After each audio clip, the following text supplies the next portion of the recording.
All that's left of him is a rented Hyundai. My marriage was built on trust, like a Jenga tower. Looks solid until someone's drunk enough to pull the wrong block. I'm Dr. Simon Arden, 41 years old, and I teach forensic law at Northwestern University. Most people think that makes me boring. They're right, mostly. What they don't realize is that boring people notice everything. Take last Tuesday. I'm grading papers in my home office when I hear Marta on the phone in the kitchen. My wife of 19 years, talking in that honey-sweet voice she reserves for clients at her advertising agency. Except it's 10:30 at night and she's giggling like a teenager. "Derek, you're terrible," she whispers, thinking I can't hear. What if Simon finds out? Derek Graham, her business partner. 34, drives a restored 1977 Mustang, and has the kind of confidence that comes from never being told no. I've met him at company parties, the type who calls everyone buddy and slaps backs like he's running for mayor. The giggling stops when I walk into the kitchen for coffee. Marta's face shifts into that practiced smile she uses when pitching campaigns to difficult clients. "Just work stuff, honey," she says, ending the call. "Derek's having issues with the Morrison account." I nod, pour my coffee, and go back to my office. But something's bothering me. The Morrison account closed 3 months ago. I remember because Marta complained about Derek screwing up the presentation. Over the next few days, I start paying attention, really paying attention. Marta's working late more often. She's bought new lingerie, expensive stuff from boutiques downtown, not the department store basics she usually favors. She started wearing perfume to the office, a musky scent that makes me think of hotel rooms. The real kicker comes on Friday. I'm cleaning up after our neighbor's barbecue when I overhear Claudia Martinez, Marta's best friend since college, talking to Victoria, Marta's sister. "I still can't believe she's actually doing it," Claudia says, whine making her voice loose. "I mean, Derek's hot and all, but Simon's a good guy." Victoria laughs, the bitter sound she makes when discussing other people's happiness. "Please, Simon's about as exciting as watching paint dry. At least Derek knows how to show a woman a good time. Did you see that hotel suite he booked last weekend? $2,000 a night." My coffee mug slips from my hand, shattering on the patio stones. Both women turn, but I'm already walking away, my mind processing what I've just heard like evidence in a courtroom. That night, I search the house while Marta's in the shower. In her purse, I find a receipt from the Fairmont Hotel. Room service for 2, champagne, strawberries. The date matches last Saturday, when she claimed to be at a marketing conference in Milwaukee. I sit in my office, staring at the receipt, and something cold settles in my chest. Not heartbreak, that would come later. This is the feeling I get when I'm reviewing a case and realize the defendant has been lying from the beginning. It's the moment when sympathy turns to strategy. My phone buzzes. Text message from an unknown number. "Wrong phone, beautiful. Can't wait for tomorrow night. D." I look at the phone in my hand. It's Marta's. She grabbed mine by mistake when she went upstairs. The walls of my marriage don't just have cracks anymore. They're about to come crashing down. The next morning, I wake up with the clarity that comes from accepting an ugly truth. Marta's cheating, Derek's an arrogant fool, and I'm the boring husband who's supposed to quietly disappear into the background while they play out their romance. Except I'm not that kind of boring. I teach forensic law. I know how to gather evidence, build cases, and destroy testimony. More importantly, I know how to be patient. Emotional reactions lead to mistakes, and I can't afford mistakes. Marta's already gone when I get downstairs. Early meeting, according to the note on the counter. I call in sick to the university, something I've done maybe 3 times in 15 years, and settle in for some real detective work. First stop, Derek's social media. The man's an open book, posting constantly about his car, his workouts, his expensive dinners.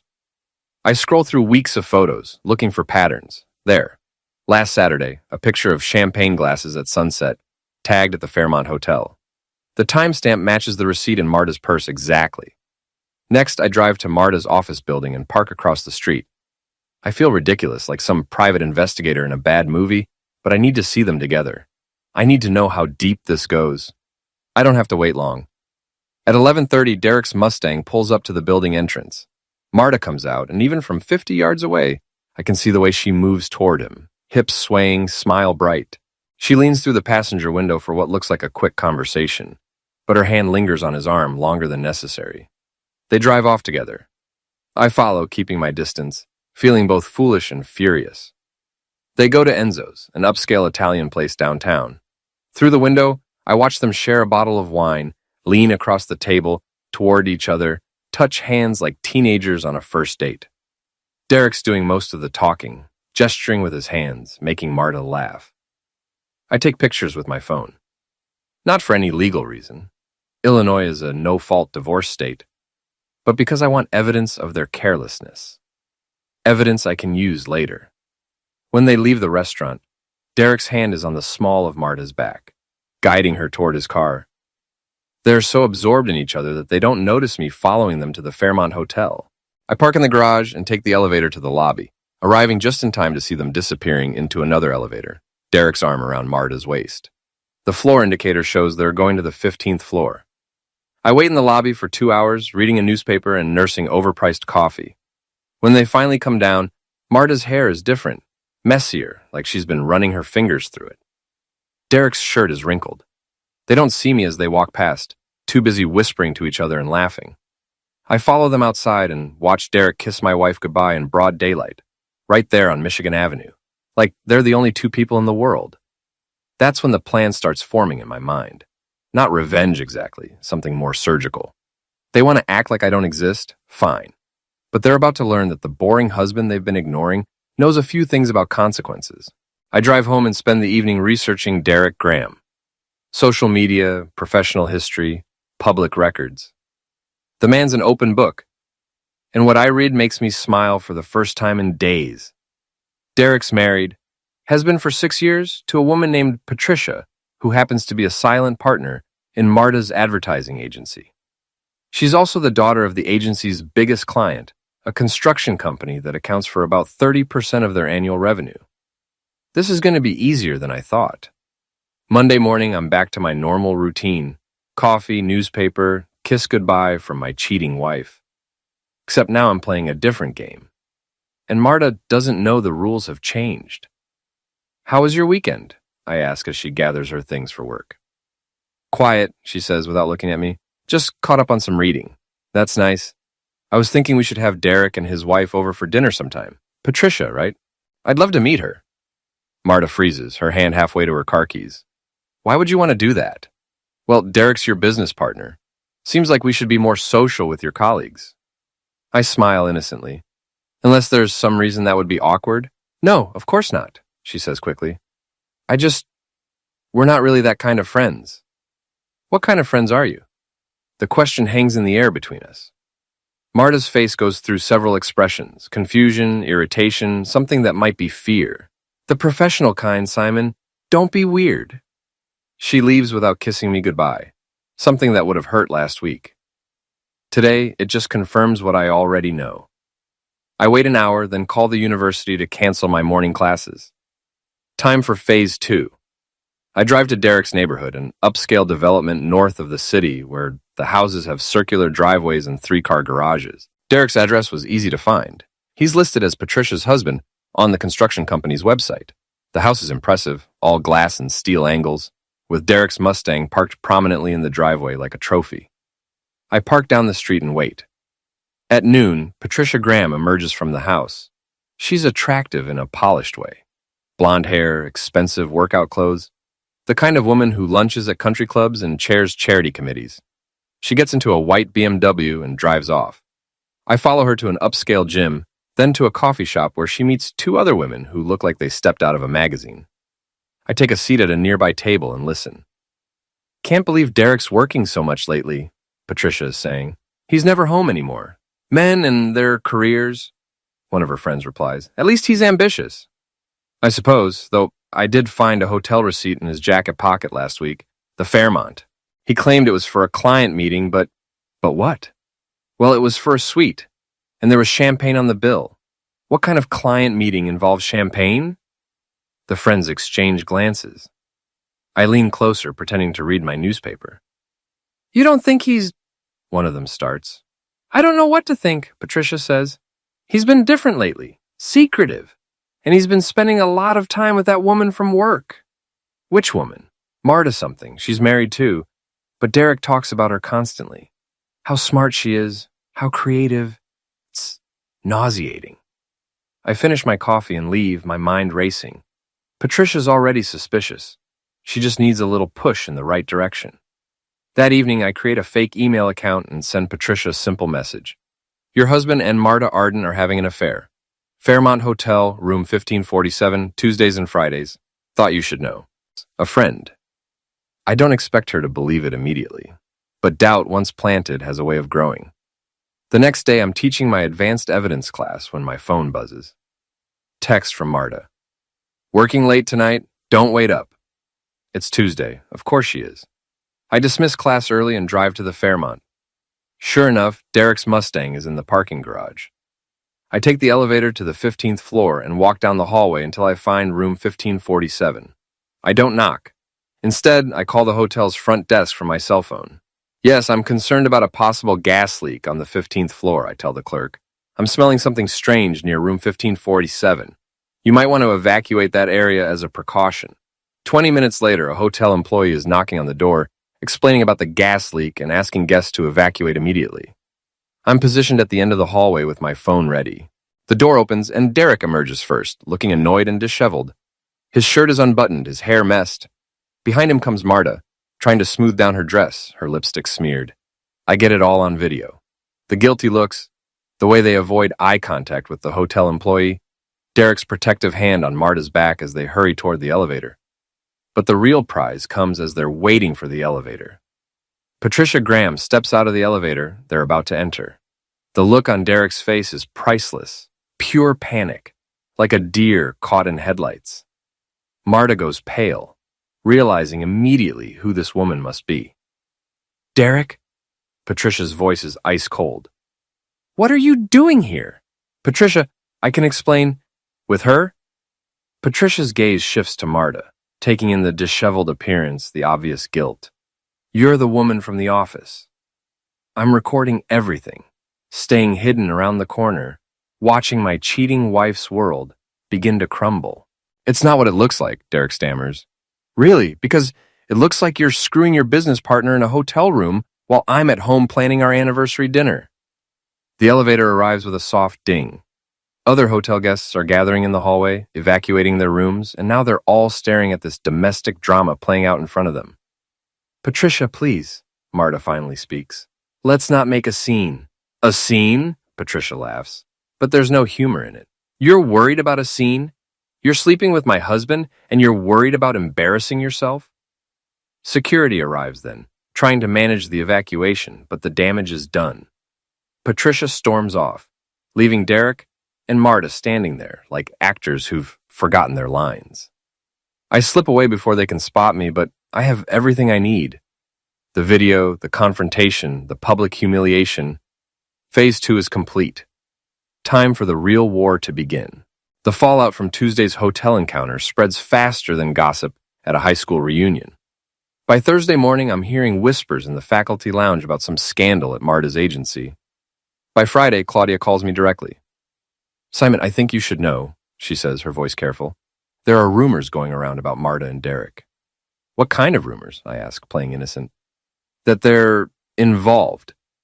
Patricia Graham is telling everyone who will listen that she caught them together at a hotel. That's ridiculous, I say, injecting just the right amount of disbelief into my voice. Marta would never... I know, but Simon, Patricia's not just Derek's wife. Her family owns Morrison Construction. They're the agency's biggest client. I let that sink in for a moment. What does that mean for the agency? It means if Patricia convinces her father to pull their account, Marta and Derek are finished. After I hang up, I allow myself a small smile. I didn't plan for Patricia to be connected to the agency's biggest client. That's just beautiful irony. But I'm not done yet. That evening, Marta comes home looking like she's been through a blender. Her usually perfect hair is limp, her makeup smudged. She drops her purse by the door and slumps into a kitchen chair. Rough day? I ask. The worst.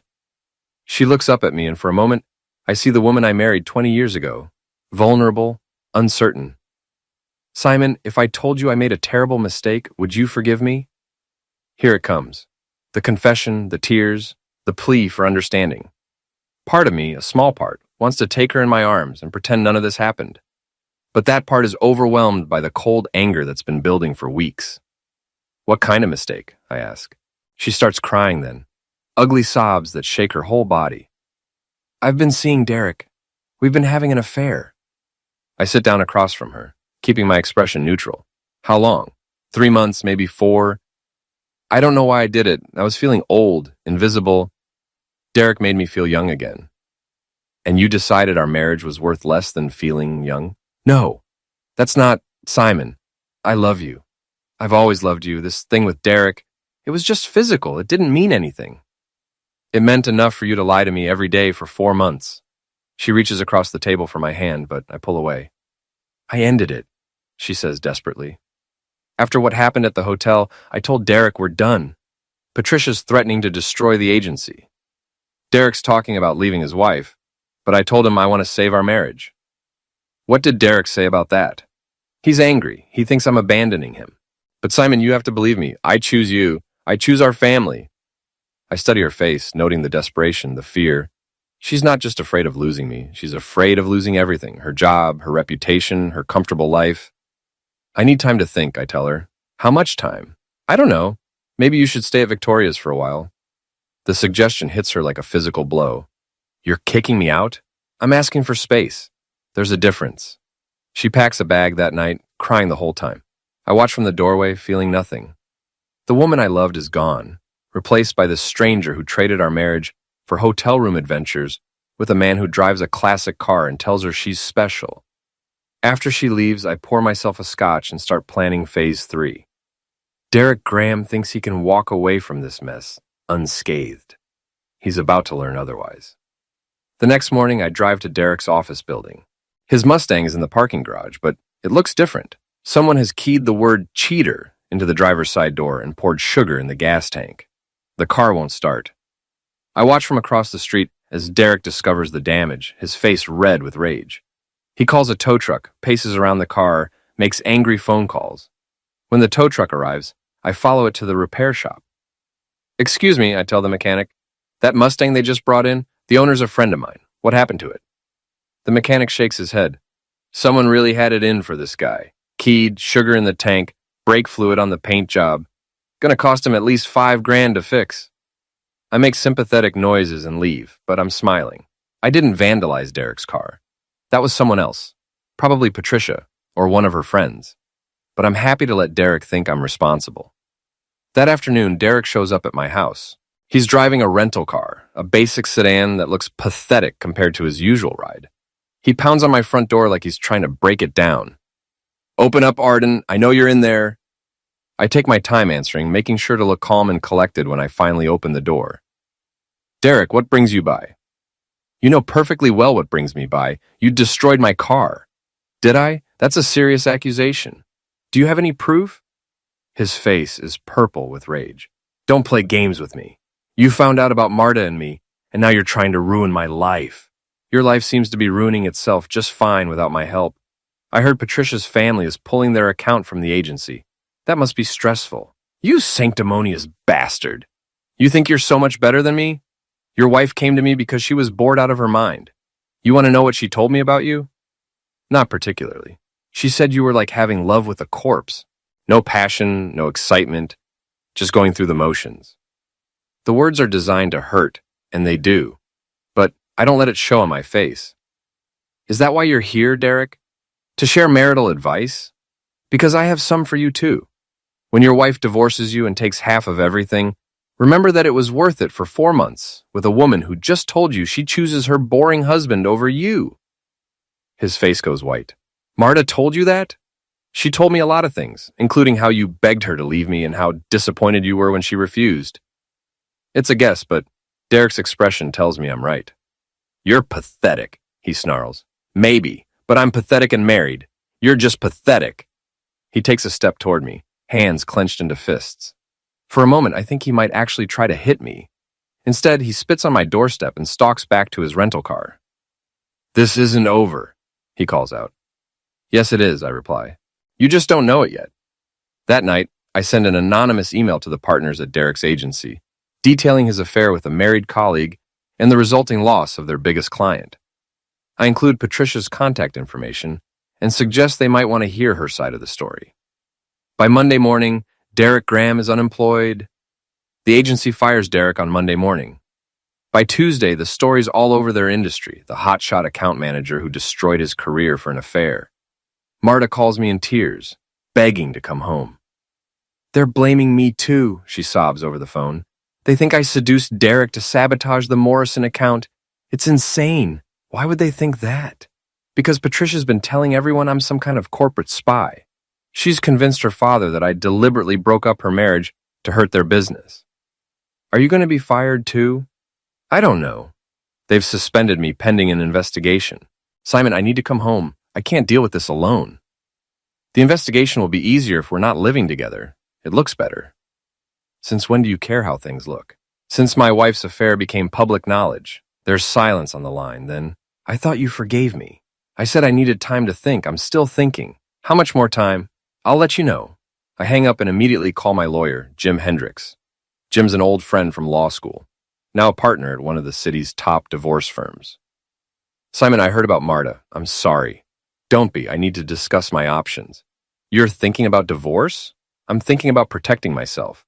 If Marta loses her job, she's going to need financial support. I want to know what I'm looking at. Jim runs through the numbers. Illinois is a no-fault state, so Marta's affair won't affect the division of assets. But her loss of income could mean alimony payments for years. There is one thing that might help, Jim says. If you can prove she committed fraud or wasted marital assets during the affair, expensive hotels, gifts, things like that, you might be able to recoup some of those costs. I think about the hotel receipts, the new lingerie, the expensive dinners. I might have some documentation. Bring me everything you have. We'll see what we can do. That afternoon, I get an unexpected visitor. Patricia Graham, looking like she hasn't slept in days, stands on my doorstep holding a manila envelope. Mrs. Graham, this is a surprise. May I come in? I think we need to talk. I lead her to the living room, offering coffee she declines. She sits on the edge of the sofa, clutching the envelope like a lifeline. I know you were at the hotel that day, she says without preamble. My blood goes cold, but I keep my expression neutral. I'm sorry. The gas leak. There was no gas leak. I called the hotel to complain about the evacuation, and they told me someone phoned in a false alarm. Someone who wanted to flush out the guests in room 1547. I say nothing, waiting. It was smart, she continues. I never would have caught them otherwise. Derek's too careful and your wife's too smart, but you forced them into the open. Why are you here, Mrs. Graham? She opens the envelope and pulls out a stack of photographs, hotel receipts, credit card statements, phone records. I've been investigating my husband's affair since I got suspicious last month. I have evidence going back 6 months, longer than your wife admitted to you. The photos show Derek and Marta at restaurants, hotels, even what looks like a weekend getaway to Wisconsin. The receipts total thousands of dollars, all charged to Derek's credit cards. I'm divorcing Derek, Patricia says, but I want more than just half of his assets. I want him destroyed. And I want your wife destroyed too. What are you proposing? A partnership. You help me expose everything they've done, and I'll make sure you get copies of all this evidence. Think about how it would look in divorce court. Your wife carrying on a 6-month affair, lying about the timeline, spending your family's money on hotel rooms and romantic getaways. I study the photographs, my mind racing. Marta told me 4 months, but Patricia's evidence shows it started much earlier. The lies run deeper than I thought. What kind of help are you looking for? Derek's been calling me, begging for a reconciliation. He wants to meet tomorrow night to explain everything. I want you there, hidden, recording the conversation. When he confesses to the affair, admits how long it's been going on, I want it all on tape. Why do you need me for that? Because Derek's not stupid. He'll suspect I'm recording if I'm alone. But if you're there as backup, hidden somewhere, he'll think he's safe. It's risky, but the potential payoff is enormous. Where's the meeting? Our house. Derek's coming at 8 o'clock. I'll leave the back door unlocked. You can hide in the study. There's a closet with a perfect view of the living room. I consider the proposal. It's borderline illegal, definitely unethical. But Derek and Marta destroyed my marriage with lies and betrayal. Turnabout seems fair. I'll do it, I tell her. Patricia smiles for the first time since she arrived. Good, because I have one more surprise for you. She pulls out a final photograph. It shows Derek and Marta in what looks like a jewelry store, examining rings. This was taken last week after your wife supposedly ended the affair. They were looking at engagement rings, Simon. Derek's planning to leave me, and your wife's planning to leave you. The photograph hits me like a physical blow. While Marta was crying in our kitchen, confessing her affair and begging for forgiveness. She was secretly planning her future with Derek. I thought you should know, Patricia says quietly, before you decide whether to take her back. After she leaves, I sit alone in my house, staring at the photograph. The woman in the picture, smiling as she examines diamond rings with her lover, is a stranger. The Marta I married, the mother of my children, the woman I loved for 20 years, she's gone. Time for the final phase. Wednesday night, I park 3 blocks from Derek's house and walk through the shadows to his backyard. The neighborhood is quiet. Expensive homes set far apart with mature trees providing cover. Patricia's left the back door unlocked as promised. I slip inside, my heart hammering. I've never done anything like this before. Breaking into someone's house, planning to secretly record a conversation. But the photograph of Marta and Derek shopping for engagement rings burned away the last of my moral reservations. The study is exactly where Patricia described it, with a walk-in closet that offers a perfect view of the living room through partially open doors. I position myself in the back corner, phone ready to record, and wait. At exactly 8 o'clock, I hear Derek's key in the front door. He calls out Patricia's name, his voice echoing through the house. I'm in the living room, she responds. I hear his footsteps crossing the hardwood floor, then see him enter my field of view. He looks terrible, unshaven, wearing wrinkled clothes like he's been sleeping in his car. The confident, arrogant man I met at office parties is gone, replaced by someone desperate and defeated. Thank you for agreeing to see me, he says, sitting across from Patricia. I haven't agreed to anything except this conversation. Patricia, I know I screwed up. I know I hurt you. But we can fix this. Can we? How do we fix 6 months of lies, Derek? How do we fix you planning to leave me for another woman? Derek's face goes pale. Who told you that? Does it matter? I know about the ring shopping, Derek. I know you and Marta were planning your future together while lying to both of our spouses. I start recording, my phone capturing every word. It wasn't like that, Derek says weakly. Then what was it like? Explain it to me. Derek runs his hands through his hair, looking around the room like he's searching for an escape route. I fell in love with her, okay? I didn't plan it, it just happened. And yes, we talked about being together, but what? But she chose her husband. After you caught us at the hotel, she got scared. She ended things and went back to Simon. Just like that? Just like that. She said she realized she loved him more than she thought. That I was just a midlife crisis. The words hit me like a punch to the gut. Even in Patricia's living room, even after everything that's happened, hearing Derek confirm that Marta chose me over him brings a complicated mix of emotions. So you're telling me, Patricia continues, that you destroyed our marriage for a woman who dumped you the moment things got complicated? I'm telling you I made a mistake, a huge, stupid mistake, and I want to fix it. By doing what? By being the husband you deserve. By rebuilding your trust. By spending the rest of my life making this up to you. Patricia laughs, but there's no humor in it. Derek, you don't have the rest of your life. You don't have a job, you don't have a career, and after tonight, you won't have a wife? What do you mean? I mean, I've already filed for divorce. I mean, I've already given my lawyer every piece of evidence I could find about your affair. Bank records, hotel receipts, photographs, phone records, everything. Derek's face crumples. Patricia, please. I'm not finished. I've also shared that evidence with Simon Arden. Your lover's husband deserves to know the truth about how long you two have been lying to him. You did what? He's a good man, Derek. He deserves better than what you and Marta put him through. Derek stands up abruptly, pacing to the window.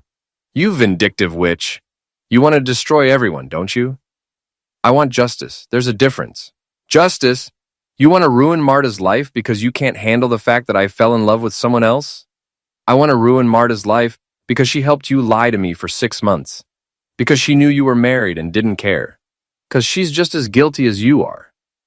Derek spins around, his face twisted with rage. You know what your problem is, Patricia? You're cold. You're calculating. You never loved me. You just loved the idea of being married to someone successful. And you never loved me either. You loved my family's money and the business connections that came with marrying me. And at least I'm honest about it now. Are you? Because you're still lying, Derek. You're still pretending this affair was some great love story instead of what it really was. Two selfish people who didn't care who they hurt. Derek moves toward her, and for a moment I think he might get violent. Instead, he stops in front of her chair, looking down at her with contempt. I hope you're happy, he says. I hope destroying my life and Marta's life makes you feel better about yourself. It does, Patricia replies calmly. It really does. Derek storms out, slamming the front door behind him. I wait 5 minutes before emerging from the closet, my phone full of recorded evidence. Did you get what you needed? Patricia asks. More than I expected. She nods, looking suddenly exhausted. Good. Because now comes the hard part. What's that? Deciding what to do with it. I drive home in silence, my mind processing everything I've heard. Derek's confession, his admission that the affair lasted 6 months, his confirmation that he and Marta were planning a future together. It's all there. Recorded. Undeniable. But there's something else on the recording that I can't stop thinking about. Derek's claim that Marta chose me over him. That she ended the affair because she realized she loved me more than she thought. Is that true? Or is it just another lie, another manipulation? I'm about to find out. When I get home, Marta's car is in the driveway. She's sitting at the kitchen table, still wearing her work clothes, looking like she's been waiting for hours. I lost my job, she says without preamble. They fired me this afternoon. I sit down across from her, studying her face. I'm sorry. Are you? Because I think you wanted this to happen. Why would I want my wife to lose her job? Because it's punishment. Because you want me to suffer for what I did. I pull out my phone and set it on the table between us. Before we continue this conversation, there's something you need to hear. I play Derek's recorded confession, his admission that the affair lasted 6 months, not 4. His confirmation that they were shopping for engagement rings. His claim that Marta ended things because she chose me over him. Marta's face goes through a series of expressions as she listens. Shock, fear, resignation, and finally something that might be relief. So now you know everything, she says when the recording ends. Do I? Because Derek seems to think you chose me over him. Is that true? She looks down at her hands, tears starting to fall. Yes. Why? Because I realized what I was about to lose. My family, my home, my life with you. Derek was exciting, but you're home, Simon. Your safety and comfort and 20 years of shared history. That's not love, Marta. That's convenience. No, it's both. I do love you. I never stopped loving you, even when I was with him. But you were planning to leave me anyway. I was confused. Derek was pushing me to make a choice, and I thought I wanted the excitement, the passion. But when Patricia caught us, when everything fell apart, I realized that passion fades. What we have is stronger than that. I study her face, looking for signs of deception, but all I see is exhaustion and genuine regret. The ring shopping was Derek's idea, she continues. I went along with it because I was caught up in the fantasy, but I never would have gone through with it. How do I know that? Because I'm here. Because I'm fighting for our marriage, instead of running away with him. We sit in silence for a long moment. Finally, I speak. 6 months, Marta. You lied to me for 6 months, and then you lied about how long you'd been lying. I know. You spent thousands of our money on hotel rooms and romantic getaways. I know. You planned a future with another man while sleeping in our bed and eating at our table. I know. She's crying harder now, her whole body shaking. I know I destroyed everything. I know you'll probably never trust me again. But Simon, please, don't give up on us. Not yet. I look at this woman who betrayed me, who lied to me, who nearly left me for a man with a classic car and a smooth line. I should feel anger, hatred, the desire for revenge. Instead, I feel tired. I need you to do something for me, I tell her. Anything. I need you to call Derek right now in front of me and tell him that if he ever contacts you again, I'll release this recording to everyone we know. His family, his friends, potential employers, everyone. She nods and picks up her phone. Derek answers on the first ring. Marta, thank God. Patricia told me she gave evidence to your husband. We need to— Derek, stop. Marta's voice is steady, stronger than I've heard it in weeks. It's over. Completely over. If you contact me again, Simon will make sure everyone hears your confession about our affair. What confession? The one he recorded at your house tonight. There's silence on the line, then. You're choosing him again. I'm choosing my marriage. Goodbye, Derek. She hangs up and looks at me. What now? Now we see if we can rebuild something from the wreckage. It won't be easy. Trust, once broken, is harder to repair than it is to destroy. But as I look at Marta, really look at her, maybe for the first time in months, I see something I'd forgotten was there. I see the woman I fell in love with 20 years ago, scared and flawed and human, but fighting for us instead of running away. Maybe that's enough to start with. 6 months later, Derek Graham is working at a small marketing firm in another state. His career and marriage, both casualties of his choices. Patricia Graham has moved to California, taking her family's construction business with her. And Marta and I are still here, still married, still working through the aftermath of her betrayal. Some days are harder than others. Some days I catch myself wondering if she's telling the truth when she says she's working late. Some days she catches me watching her with suspicious eyes. But we're trying. We're both trying. Because sometimes the most radical thing you can do isn't revenge. Sometimes it's forgiveness.